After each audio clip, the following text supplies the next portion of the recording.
Yeah, definitely. Like, but I'm concerned. I'm really, really worried. You know, because what I'm seeing, like a community, I feel like it's getting. You know, we know the two-tier. Okay, we're not going to go into that again. We know the two-tier, and we see the videos of these men jumping about, and they're all dressed in black. It's almost militarized. And then we see that they're in segregated communities. You know, some of these communities the police can't go into, as we've witnessed with the Leeds rats when they went in to try and get them 2 kids out. Oh, it's all uphill. So I'm just going with what I see. You know, my mental health isn't great, and I see a psychiatrist. I speak to my psychiatrist about my fears, because there's people like me that suffer the most with all this. You know, because we worry about stuff. We overthink things as well, you know. But I'm going to let you be the judge whether this is my mental health and me overthinking things or not. So this is the way I see things. I see the rise in the community, how big it's getting, how bold they're getting, which is on its own is, you know, is nothing. But I keep hearing people saying that there's moderates, there's like, how do you put it? There's like there's good in every community, you know. So I wanted to have a wee look at the figures. So it turns out there's like, I think it's 1.2 billion of Muslims in the world, and it's known by intelligence service around the world that 15 to 25 are radicals, which means they're dangerous to people like me and my child, you know. That works out, I think, 100 to 200 million radicals running about the world, you know. Right, so I also look at things and I like, so what's 20 years time, I'm looking at the stats and I can see it's going up 7% every 10 year. And I think to myself, right, so it's going up every 10 year for the last 50 years and they're working it out 6-7%. And I think we can all say that this 10-year spell, I think we could maybe multiply that, because they've been pretty steady for the last 50 years, and all of a sudden there's been an explosion, and it's no what do you call it, like exaggerating it. There's been an explosion in immigration, and we're not going to probably get the figures from the government. So I look at that. So I look at myself and I think to myself, right, okay, so that's how many here now, and that's how many is going to be in 10 years time, and I'm working 20 years time, and I'm working out the birth rates, you know, obviously how many Scottish, Irish, English people are having children compared to people coming into the country. So you add it all up, and my calculations, it's pretty scary, you know, pretty scary. And like I say, I'm no clever, and no didn't even see school. There you go, seen primary school, that was it.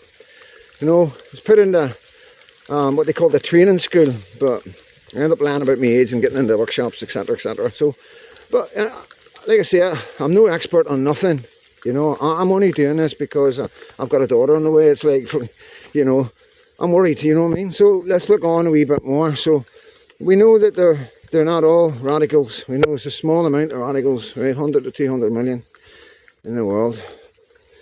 So then we look at radicals. This is what I do. This is where my brain works. So I look at radicals in the past, and straight away you think of Germany and how many millions and billions of people was there, and they were all pretty peaceful. Germany, I've had a wee bit of research. Pretty peaceful country before the wars and that.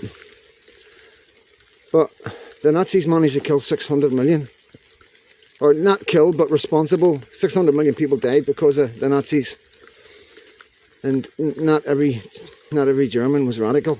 It's a small percentage. You know, without going into it, we could go look at Russia and see how many radical, and then China. You know, because not everybody in the population is like that. It's a small majority. We all know that. You know, we all know that. So if I'm looking at that, and I'm thinking to myself, it doesn't take a lot of radicals to start anything. So I look at radical Islam in the past now. I'm drawn to Syria and Iraq and the Islamic State, and I'm trying to work out, you know, what happened to the people, the good ones that, you know, that we talk about that aren't radical. And it turned out that quite a lot of them were thrown off stuff and killed and put in cages, and they killed a lot of their own, you know.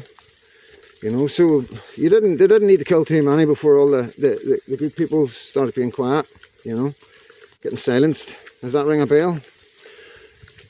So yeah, so obviously I see how Tommy Robinson's been treated, and I find that really, really strange and disturbing, because I've unfortunately been following him since day one, you know, because I'm a unionist and I was a loyalist back in Belfast, you know, so, you know, my politics were to the right, always to the right, you know, but as you get older you get wiser, you know what I mean, and yeah, I'm still right wing, better believe it. I love my family, I love my country, I love my people, I love, like, right wing. I know people think, oh, right wing's anti-immigration. It isn't anti-immigration, you know. As I keep saying this, we've got loads of people from all around the world where I live, and I get on great with them. I don't have any problem with them. None of them cause any problem. You don't even know they're there. You don't even know they're there. You know, so anyway, back to what I'm saying. It's like, so, you know, is there a chance that, like, that one day and there'll be so many of them that they'll get the vote and they'll get Westminster and they'll be in power, you know? And that's a reasonable question to ask. It's not racist, it's nothing. This is my country. My daughter's getting brought up in this country. She's going to be 20 in 20 years' time, believe it or not. When she gets born, 20 years' time, she's going to be 20. So I've got a legitimate reason to think and ask these questions, and I won't be shot down by nobody, you know? And if they shut me down on the internet, I'll go to the street. Oh well, I'll go to the street. Because I'm not sitting here being quiet where I can see what's going on with my own eyes. My government are silencing everybody so nobody else can tell what's going on. It doesn't take a rocket science to work it out. You know, they're not giving us any figures. Why are they not giving us any figures? They won't give us any figures on nothing to do with minorities coming into this country and what's happening and many crimes are committing and stuff like that. We know there's 20,000 of them shouldn't be here that committed crimes, and they still can't deport them. You know, it's like, this is my daughter's future I'm talking about here, you know. And me sitting as an uneducated guy with mental health issues because of the treatment of me when I was 8 and 9 and 10 and 11 years old in children's home, as I was a ward of court. A ward of court means the government were looking after me. They were responsible for me, you know. The only thing I can be grateful for is that I didn't end up in one of their Westminster paedophile rings, you know. It's the only thing I got to be grateful growing up through children care, through care, as a ward of court. So I'm very, very, very suspicious of the government. Very suspicious of the government. And I won't be silenced. Because I'm not the brightest person in the world. So I know that intelligent people out there can work out what I'm working out. Celebrities. And yous are all quiet. Because yous will all just move. I know there's people moving already. I'm thinking about moving. I'm thinking about getting my daughter away to a safer country. Of course I am. Who wouldn't be? You know? I don't care what anybody says about being patriotic, how can you run away and leave? Because, what, I'm going to sacrifice my daughter? No, I'm not Tommy Robinson. I'm not that brave. I'm sorry. I'm so sorry, like, guys, but I'm not sacrificing my daughter. I've been on my own since I was 8 years old. This is the first family I'm ever going to have in my life, apart from foster families. This blood family, this is my first family. I'm not losing my daughter. I'm not risking my daughter's safety. You know? And this is the facts of life in this country right now, in Britain. You know?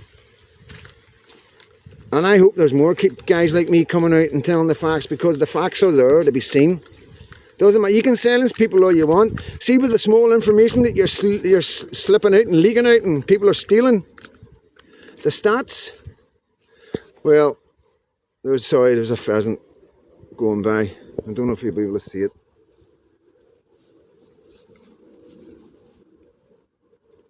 Just going through the hedge, the fence. Yeah, it's away. Sorry.